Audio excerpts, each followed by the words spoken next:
Welcome back to Big Brave Business. I'm your host, Sarah K. Heater. Big Brave Business is a podcast where we challenge the status quo of traditional business practices. So if you're ready to challenge norms, rewrite the rules, and redefine what it means to lead with courage and integrity, then grab a notebook and let's dive in.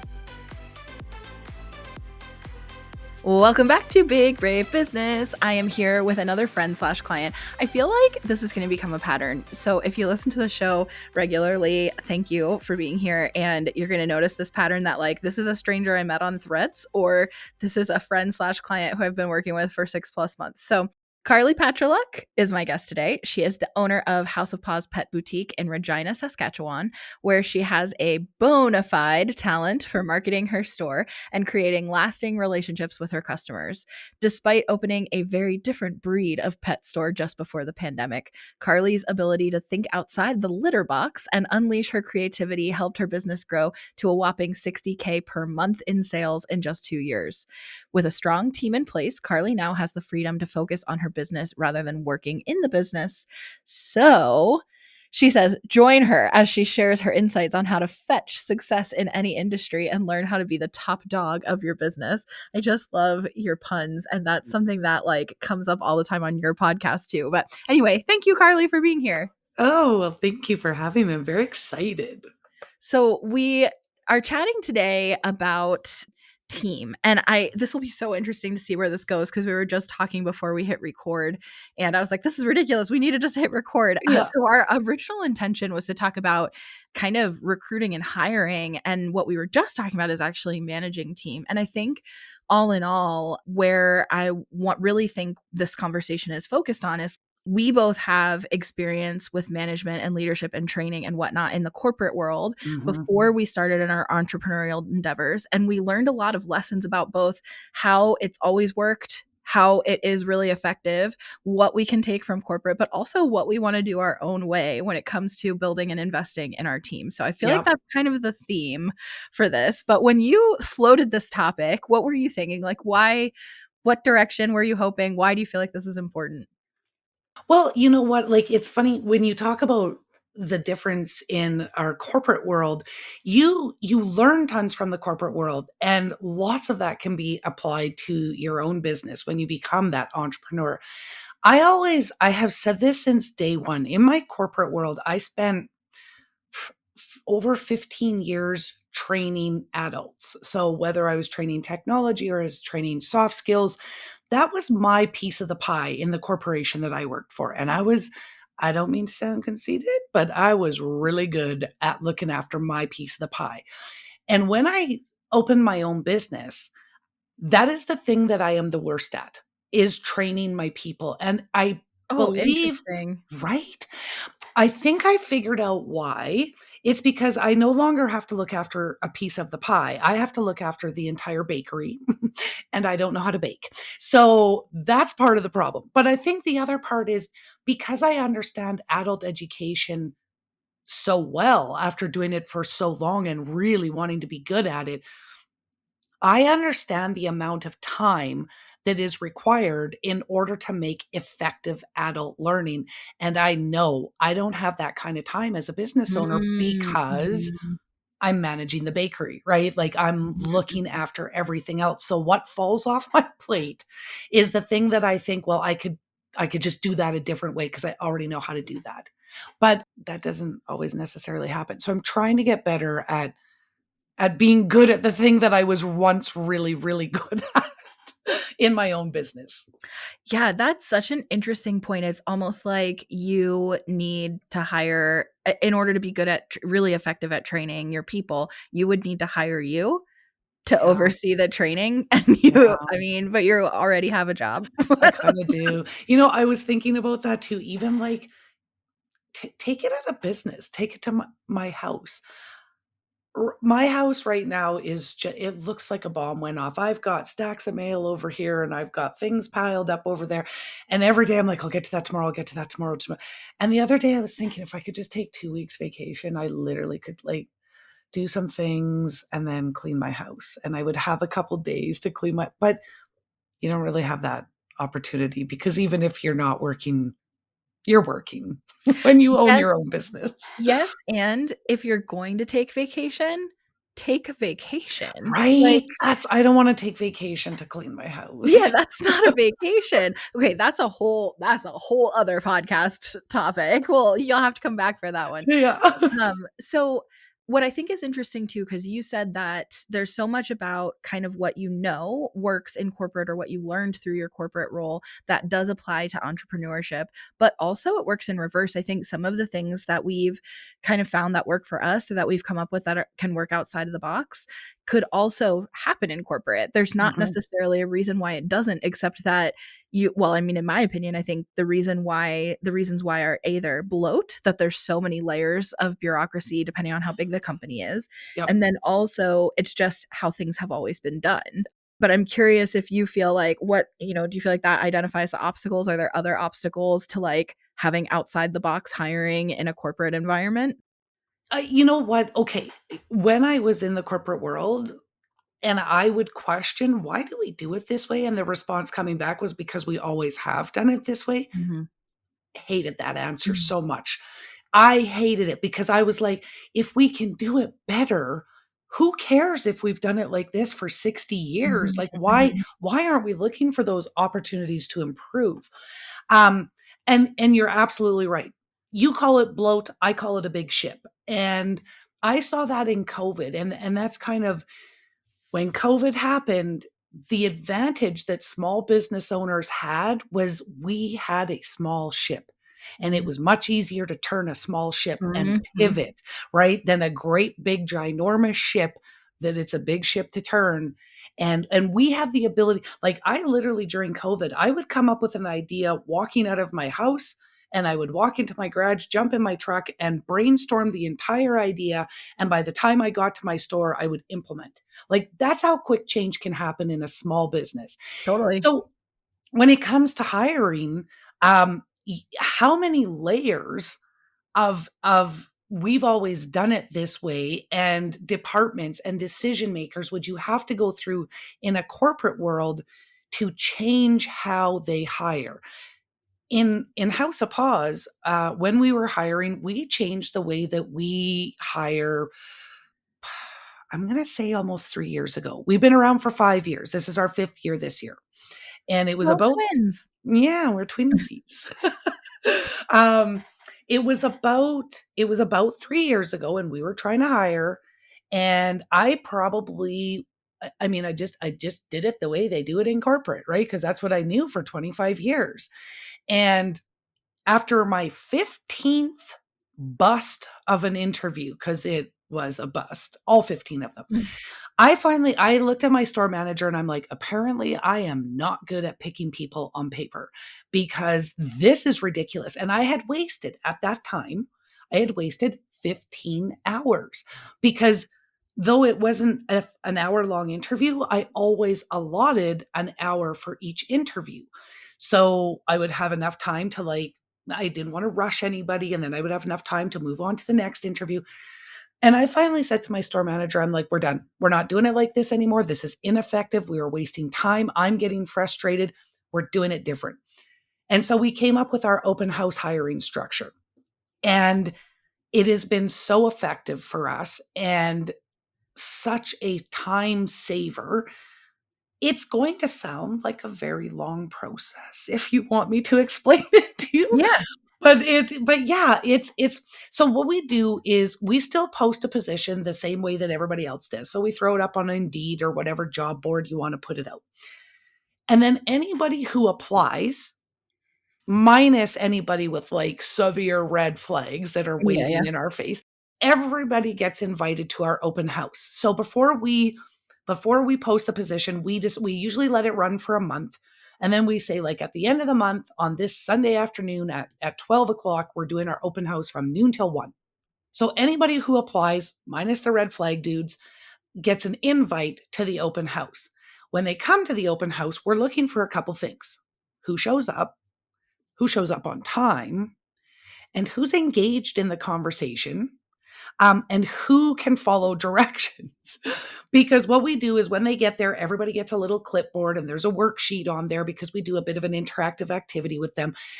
But one thing that we learned very quickly after the first time we did this is nobody wore their name tags. Even though we gave them name tags to wear, nobody wore them.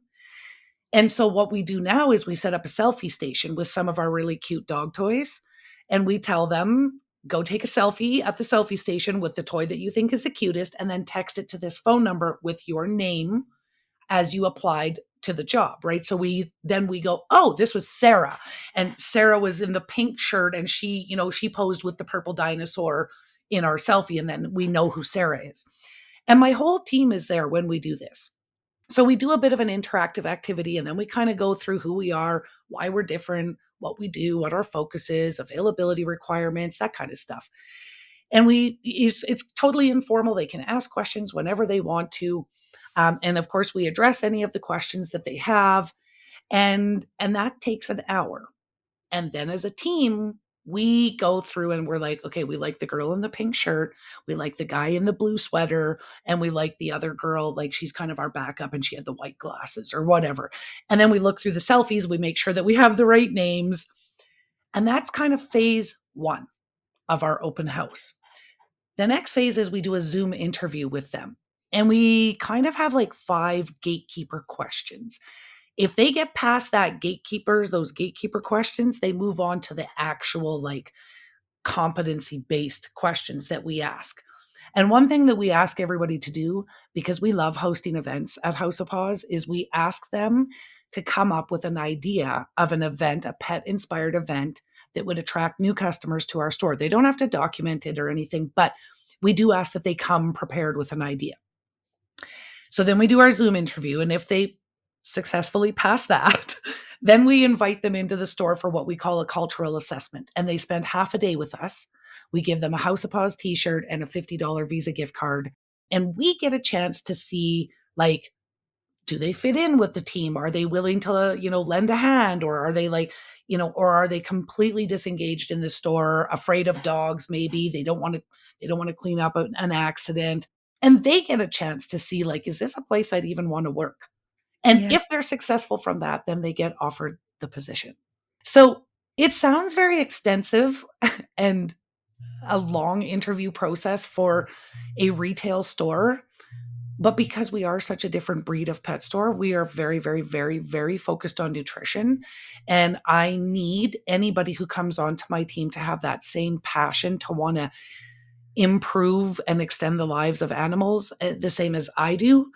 And it saves me so much time and so much money to do my interviewing processes that way than going through a traditional way. Have you ever gone through that process and hired no one? We did one time where just nobody stood out. And the ones that we kind of thought, oh, they looked good. And then we did the Zoom interviews. I'm like, where was the person who was in my store? Like, where did that person go? Yeah. But what was lucky enough for us is somebody applied late after our open house because the Gotcha. job. And so we're like, hey, we're just going to interview this girl. She's got some good experience in pet. And it turned out that she was a little bit of a gold mine. So that Oh, was good. lucky for us. Yeah. Yeah. Yeah. I'm interested in this for so many reasons. One is that I think it does feel like I will say, I don't know what your pay scale is. It does feel like, and I don't actually know what your minimum wage there is, but here, minimum wage is so terrible. So if it's a minimum wage job, it does feel like a lot for a minimum wage job.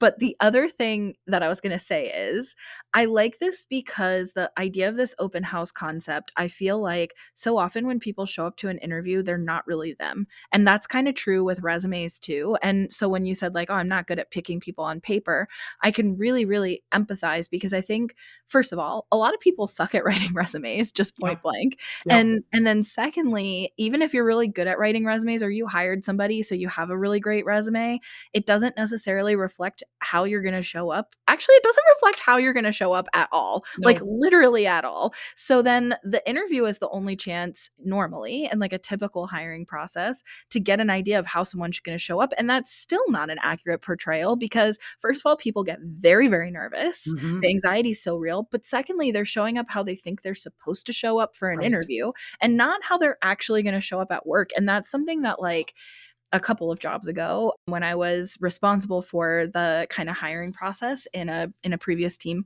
that I was like a co-manager for, but that was like really my strong suit was like managing the team. I was like, I don't want to do so much. Like, yes, we have to ask them some basic interview questions, but I also really just want to see them in action. And so, your point of like, give us ideas about events, show up and do this interactive activity, that's so similar to what I did in that role to try to hire because it's like, I actually want to get an idea for you and how you're going to show up. And that's more important to me. And in what I do now, obviously I don't have a retail store. It's all virtual and it's been interesting like my hiring experience for this specific company because I haven't really been in a situation very often where I've had a role that I'm looking to fill. It's more like this person comes to me and says, I want to work for Podfox. And I'm like, cool, what could we have them do? And so it's not really like, it really has been way more organic and not like a formal opening or recruitment exactly. So But you've never had to post a position that you're no? not for Podfox. Mm-mm. Okay, okay. No, not Because yet. I was going to say, like, I think an advantage that you would have, being that your folks are remote Mhm. or could be remote, is you just open up your hiring pool because you have likely seen, heard, or noticed that since COVID, like, where did all the people go?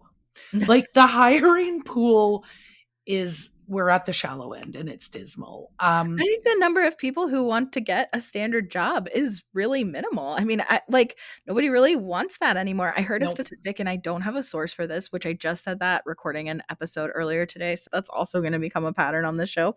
I don't have a source for this, but there's this statistic that I read on someone else's social media recently. So it could be total garbage, but is that like within the next 3 years, more than 50% of our workforce will be gig economy workers. So doing things like being a service provider or a freelancer or like a consultant or doing like odd jobs or like an Instacart or DoorDash or Uber Eats or one of those types of things. Like people will do gigs before they will do a standard job. I mean, I Yep. think that's really real.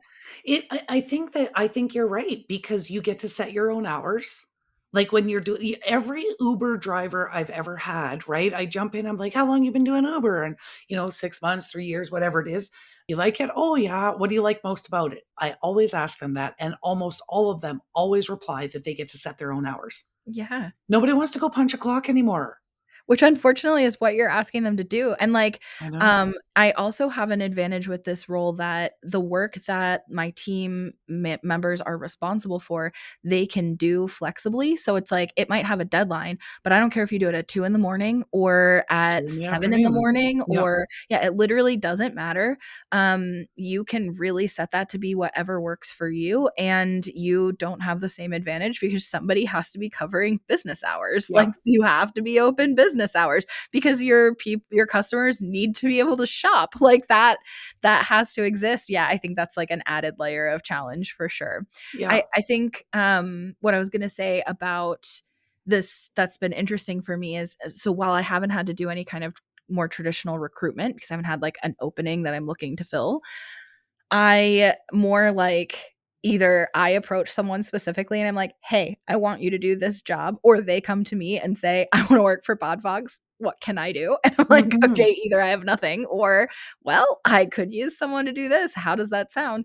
Which has been interesting, but I do feel like I don't care about your resume. I don't care about nothing that I do at Podfox is rocket science. So other than like legal counsel, which you definitely have to have experience and credentials to do. Other than legal counsel, like literally anybody can learn how to do any of this stuff. It's really just a matter of do you want to learn it and do you want to do it and do our work styles work well together? And that's really such a bigger question than like your resume. I don't care. It and I think that's true too, like, I saw that in the corporate world, as well. Attitude. You're as long as you have the right attitude, I can teach you all of the skills that I need you to know to do any job. So, yeah, and it's funny because what I don't know if you would have seen this in your corporate world, but in my corporate space, what we saw was kind of like for 5 years, it's a corporation is super employee heavy, consultant low. And then the next 5 years, the company's like, we have to cut costs and labor is the best way to do that. And so they try to eliminate employees and they bring in a bunch of consultants. And then for 5 years, they realize, oh crap, consultants cost way more than employees. We got to get rid of all these consultants and go back to employees. And it's kind of like every 5 years they forgot Mm, what they just did 5 years ago. But it's interesting that for you, you haven't yet had to hire, but when you do, how would you do your interviews? I don't know. I've definitely given a lot more thought rather than interviews. I've given a lot more thought into how I would recruit, which I'm interested to know this from you too. For me, one of the things that's very interesting is one of our core values of the company, like in our brand values, is about DEI and accessibility. And the whole purpose behind what we do is help elevate underrepresented voices. And 50% of my team is family, so it's very white. Like, and I mean, you could try to make some like DEI statements of like it's a woman-owned business. There's Hispanic team members, there's a veteran team member. That of course we can play that game, but like the reality is we're white. Like Yeah. let's just call a spade a spade. And so like I definitely am very aware of like one of the things to look at is why is this team all white? And a big part of the reason why is because I have not ever done actual recruitment. So if it is based on my family, like I'm white, my family is white, right? Like that is just true. And then I think there's also so that's something that I've given thought to is like if I was going to put a job opening out there and I was looking to just recruit, I can recruit from really anywhere in the world. Just more, you have to speak English because that's the only thing I speak well enough to communicate with you. Right. And, but otherwise, it's pretty open. How would I put it out there? Where would I put it out there? How would I engage with potential candidates more than I've thought about like, what would that actual interview process look like? I don't know. I don't know. See, well, I, again, coming from the corporate background, when I first was putting out job postings, I was like, all professional and must be, prim and proper. And then I'm like, no, we have fun in my store, and I don't want some stiff-necked, prim and proper. I must like dot all the I's and cross the T's. I didn't want that. I Yeah, wanted somebody who was going to jive with the rest of our team and have fun, but still understand that we're doing a serious job, but we can still yeah. have fun while we do it. And so I literally rewrote my entire job description.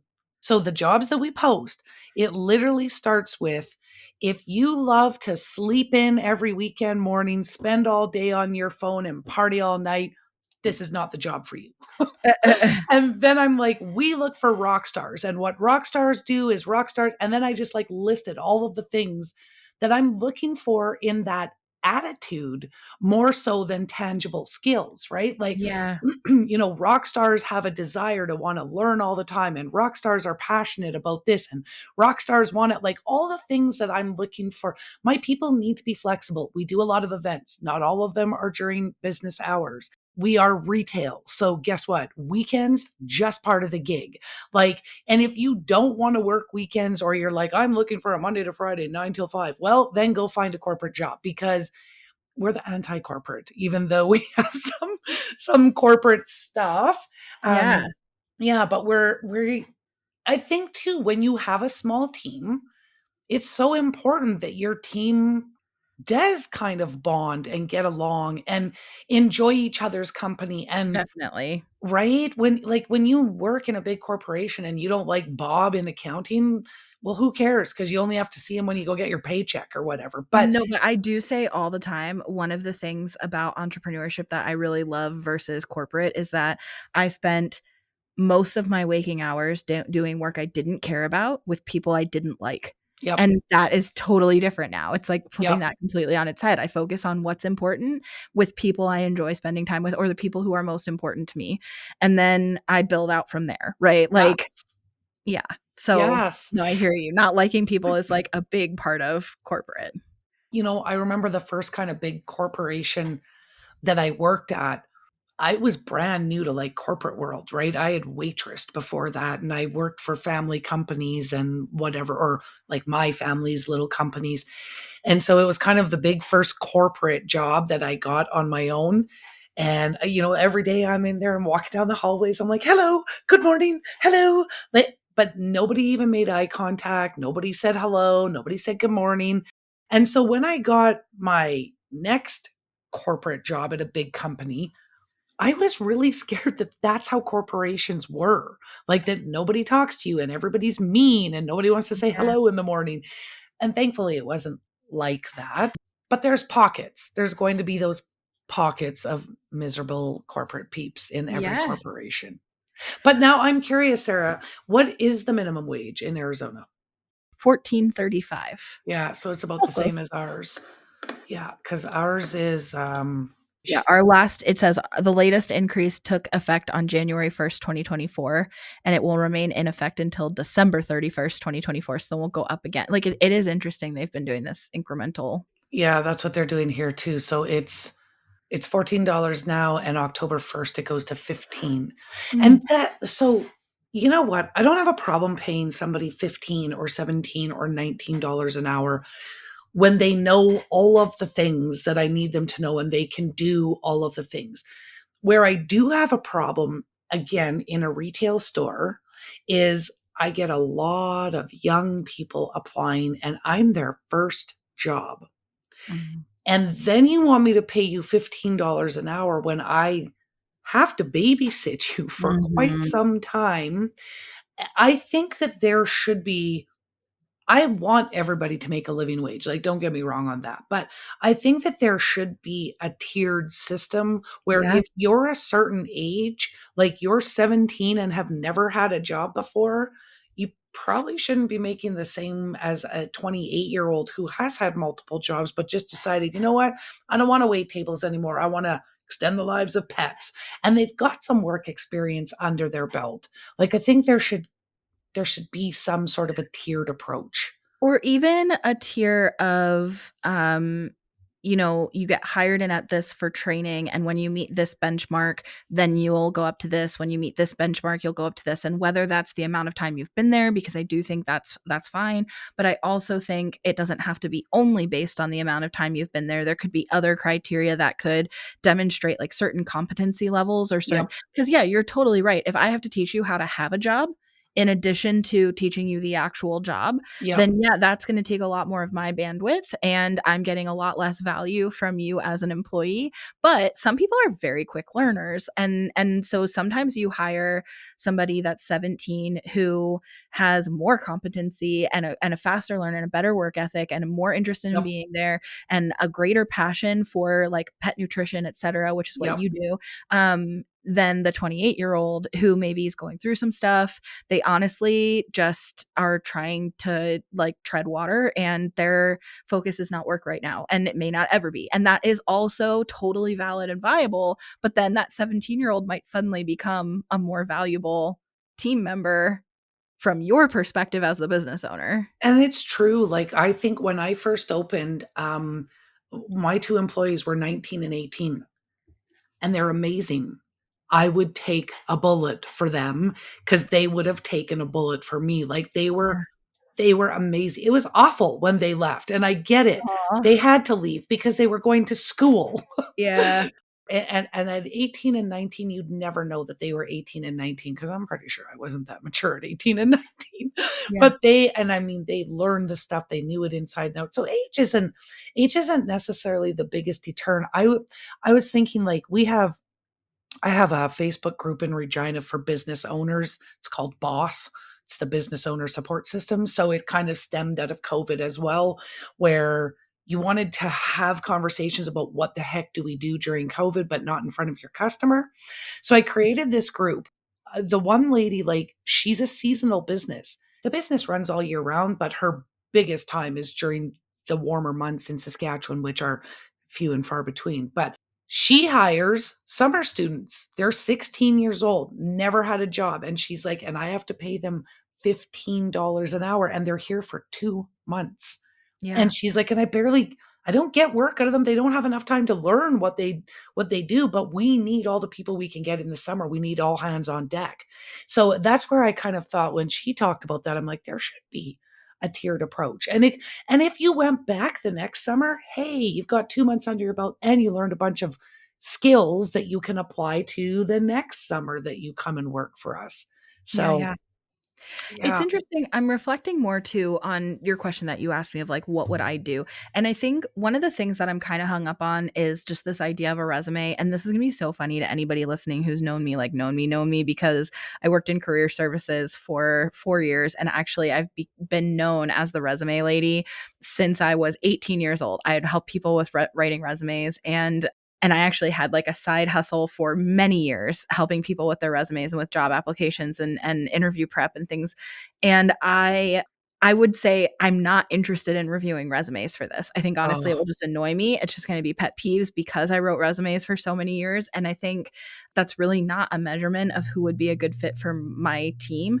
So that's the part that I'm like stuck on. I don't know what that part looks like. But the things that I'm most interested in knowing about potential team members is like core values, what like what you're interested in about Podfox, but also what you're interested in beyond Podfox, because I have no misunderstanding that anybody's looking to like work for Podfox for the next 40 years. Like I mean, I don't even have that intention. So I yeah. definitely don't expect like my team to. I feel that, it would be important to me to know who are you as a person, as in like what are your core values and what's important to you, but then also as far and like communication style at work, how do you like to be communicated to at work, what kind of tasks really fulfill you and what kind of tasks are really difficult for you. And then I would also be, or you like the least, and even so far as to say like what was your least favorite part of your last job, I'm interested to know, because if you hate writing emails, then I'm not going to give you that task, right? Like Right. I just, I want to, that's fine, somebody else can do it, it's not a big deal. Like so I want to know kind of that. And then also like where are you going, because this is just one part of your journey, and I want to make sure it's pointing you in the right direction for what you want to do from here. And I am more than happy to be trying to give you experience and contacts and direction that's going to point you where you want to go. So I'm so much more interested in that. And I think like that would be an important kind of aspect of the core values to me of somebody on the Podfox team, would be that you're going somewhere, like that you want to grow into something, you're working toward something, some kind of direction, and whether that's financial security or a specific job, or you want to run your own business, or you want to retire, or whatever it is, like whatever it is that you're working toward, work toward something, and I will try to help direct you on the right path. Yep. I think about too a piece of advice that was given to me long ago by a leader that I really respect. And that's what he always said is he said, I never want to hire the person that's trying to get away from something. I want to hire the person that's working towards something, right? Like the person who's just applying to get away from a crappy job that they hate. He's like, I don't want that person. I want the person who's looking towards their future, working towards something, not trying to get away from something. That's interesting. I think I would not be opposed. I actually think I would be thrilled to help somebody get away from a job that they hate, because I've been there. But I understand the mentality. I really Yeah. do, because I've been the person who was trying to just get me out of here. Like so I get it. I get why. But Yeah. I feel like I would take great pride in helping somebody leave a job that they hated in order to do something hopefully that they like and is fulfilling, and that's helping them work toward wherever it is they want to go. And I think it's the I have no interest in working towards something, or I have no interest in being a better version of myself, or I have no interest in, I don't care where I'm going. Like that's the stuff that I'm like, I don't know if it's a good fit. And I also think it's possible that what you want to do and what you're working toward might not be what I have available now or ever. So like if Mhm. your goal is to run your own podcast company, it's probably not a good fit, because then you're just going to take all my IP and go start your own company, right? Like Right. that's not what I'm looking for. But if you are, if what you're working toward is, I want to be a stay-at-home mom, and what I'm looking for is flexibility to focus on my kid, we can work with that. Yes. right? Like Yeah. I can work with that. And I know then I'm not under any false pretenses with you. And the thing that's really hard about interviews is how do you get past the false pretenses? Because most people are not going to walk into an interview and say, what I'm working toward is staying at home with my kid. Right. What I'm working toward is retiring in the next 3 years, right? There's already so much ageism. Somebody who's looking at I want to retire in the next 3 years isn't going to tell a potential employer, I want to retire in the next 3 years. So how do you get past that false pretense? And I think that's where like your like kind of engagement opportunity right off the bat can help start building, a comfort level where it's less about pretending, like putting on some kind of pretense of who you are and more about showing up just as you. But it is Mhm. hard to get to that point. So I feel like the best that I can do is just kind of put it out there in my branding and in my recruiting materials when I get to the point where I am recruiting to say, like, this is how we do things here.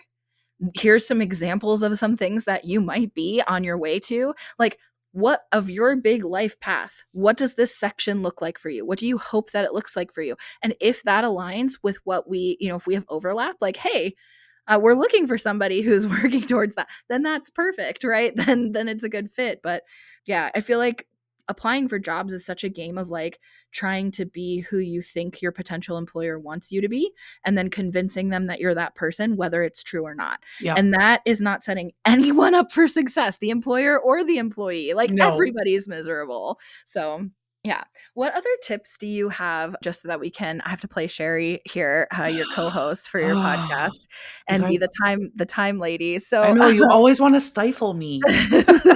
what tips do you have for leaders in other types of businesses, whether they have like a physical location or it's online, whether they are running their own business or they're working for, it doesn't matter, but like in any other type of business, how can the leader who's listening to this, how can they challenge the standards and norms and come up with their own method and approach? I think, kind of just like what we were talking about, right? You set the culture in your business, right? And so I think I've even talked about this on our show, the culture Kool-Aid. Everybody at your shop needs to drink the culture Kool-Aid or in your business, and you make that Kool-Aid. And I think that if you are looking for folks to come in with any type of staying power at your business, they need to be a good fit. Trying to stick a square peg into a round hole is never going to work. So you need to be authentic, because when we're just like we were talking about, right? Everybody shows up to an interview the way they think they should. And then the interview is conducted the way that, well, we think this is how an interview should be conducted. If that's not your culture, to be that stuffy suit and tie guy, having an interview process or even a job posting like that is already giving the wrong impression to any potential candidates. Yeah. I think I think the more authentic you can be as the hiring individual in this equation, and you're looking for those authentic folks to come and apply, I think that's what's going to get you a better fit. So there's nothing I hate more than a stuffy job interview or a stuffy job posting where it's like, here are your tasks and duties, and this is what you must do, and you must conform to. I'm not good at staying in the lines. I'm not good at not breaking the rules. If it's not my job, but I have an idea to make this better, I'm still going to do it. And I think if, as a business owner, I look for people who I want people who are like me, but not like me, right? I want people that bring skills to the table that I don't have, but I also want them to have different traits that I have, like passion and an attitude, like give me the things and I will learn it. I maybe don't know it today, but I will learn it. So there's traits that I look for in people that are similar to what I have, but there's skills that I look for that I don't have. And I think that if I was hiring a person like me, somebody who doesn't stay in the lines, but I will work my butt off for you if I love what I do and I feel comfortable.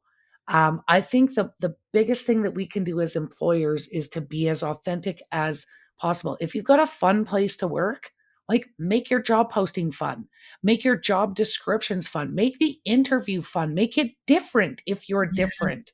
Like, I think that helps you stand out to attract those quality applicants that aren't just going to take you because you're a job. I love that you mentioned specifically the job posting, because that is another thing that I hadn't necessarily given a ton of thought to, of how I will do it differently when I get to that point where I have a job posting, because right now we just make up all of the jobs as we go. Like, that's what it is. Okay. I feel like the what I was going to say, and this lines up so well with what you said, is that I would really look at interview questions. I was reading a conversation on Threads a couple weeks ago that was criticizing the way applicants approach the questions. What is your biggest strength and what is your biggest weakness? And they were basically saying people give bad answers. And when somebody's interviewing in like a corporate environment and they're doing, 15 back-to-back interviews, like a recruiter, they are hearing the same bad answers, 15 times. And all these people were having this discussion. And my response was, if the recruiter's hearing the same bad answer 15 times, why are they still asking the question? Well, yeah, it's That's not not the answer, it's the it's question. it's not the applicant's fault, it's a bad question, and Yeah. honestly, if what your role is to ask interview questions all day long and you notice you're getting bad answers, ask a different question. That just Mhm. seems like common sense to me, and I think instead of putting the kind of responsibility on the applicant for being a better applicant, why don't we put the responsibility shared to the employer for being better at recruiting? And I think that asking different questions matters a lot, and that's what I was trying to say earlier, is like I would be more focused on like, no, there's certain things you can't ask, right? Like, you can't ask somebody about their family, and you can't, really ask someone directly about their age or their marital status or whether they plan to have kids. And even though that is more like getting to know people, obviously there's a lot of reasons why you can't ask those things. No, not saying that you should do that. But what I am saying is, to me, asking somebody, if I was walked into an interview and I was asked questions like, share some of your core values with us, share, What's where important where to would you like you? to be? Yeah, like, and who do you wanna be in this world? Like, what are you trying to do? Like, what yeah, that is gonna be so much more meaningful conversation, and it's gonna give you so much more information about whether the person is a good fit or not. Um, and I do think there's something to be said for, like, how do you like to be managed? How do you like to communicate? What's a strength for you? I think, and from an accessibility standpoint, rather than collecting resumes, I could see myself building out kind of a form, almost like the form to get on this podcast, Yeah, right? Like, yeah. with answering kind of these questions about yourself, but not everybody's good at sitting down and just formulating their thoughts in writing. And that doesn't mean they wouldn't be a good employee. So I think that also one method of accessibility is putting the ability for somebody to speak their thoughts and record a voice note instead of writing it. Like, there, everybody has thoughts, so just Yeah. giving them more ways to express them, I think, could be helpful too. So yeah, that's what I'm thinking, is like, look at your questions. That's my Mhm, big tip. mhm. I agree. So, Carly, I've loved this conversation. I loved the conversation we had before we recorded, and we really didn't get there. And I love the conversation we've had here. I feel like we could have a million more, and we will, because every time we end up talking, we talk for another like hour Yeah. of let's just keep chatting. So I feel like in business, there's just so many things to talk about. And I really, really appreciate you being here. I always love to end this conversation. It's a tradition Amanda and I had on the podcast. And I love passing this on to guests now, and I'll share mine too. But what is something that has been making you happy lately? It can be business or personal. Something that has been making me happy. Is it it's not a bad thing that I have lots to choose from. That's a great thing. Yeah. Yeah. Honestly, I think, and I'm not just saying this because this is you, but the work that we're doing on the Pet Shop Girls podcast, um, I really I really enjoy doing it, and I think that's why it's so easy to, like, sit down and plan out, like, until January, or wherever we get to with different ideas.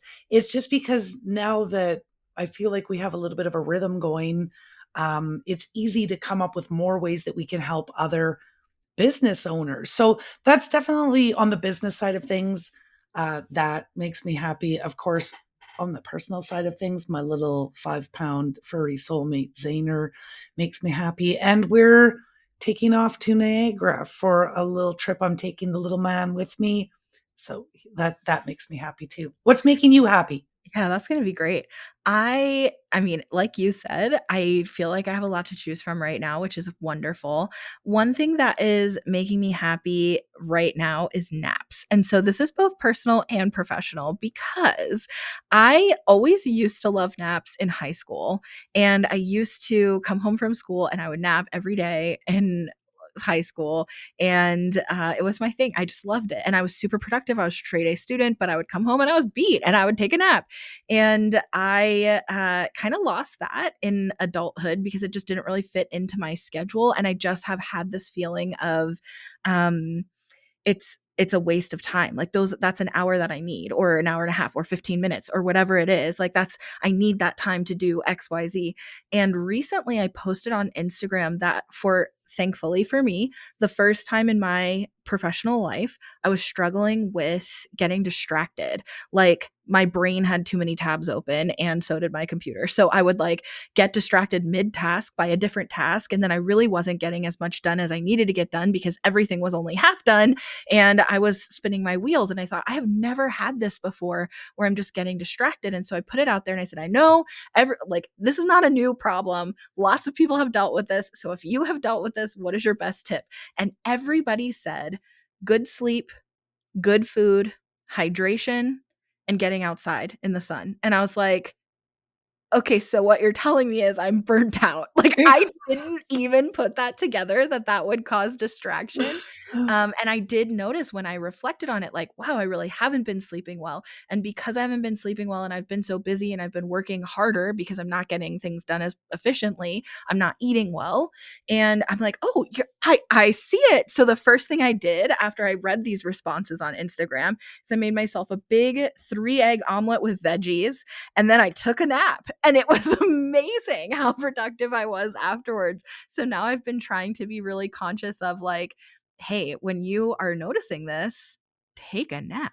Yeah, And it is listen, any time spent incredible. napping is time well worth taking. Yes, It's amazing. I love naps. Yeah. And it can't be one of those 10-minute like, when I'm gonna have a nap, I need a good 3 to 4 hours so that I can, like, ease into the nap. Maybe I wanna watch a little bit of Okay, that's TV. long. Oh, Yeah. yeah, I need I like to go all in. I like to be ideally in a position where I don't have to set an alarm. I can wake up whenever right? I wake up. But Yeah. sometimes I have things that have to be done, like I have meeting to go to, or I have a deadline that has to be met or whatever. But I need to I'm getting in bed.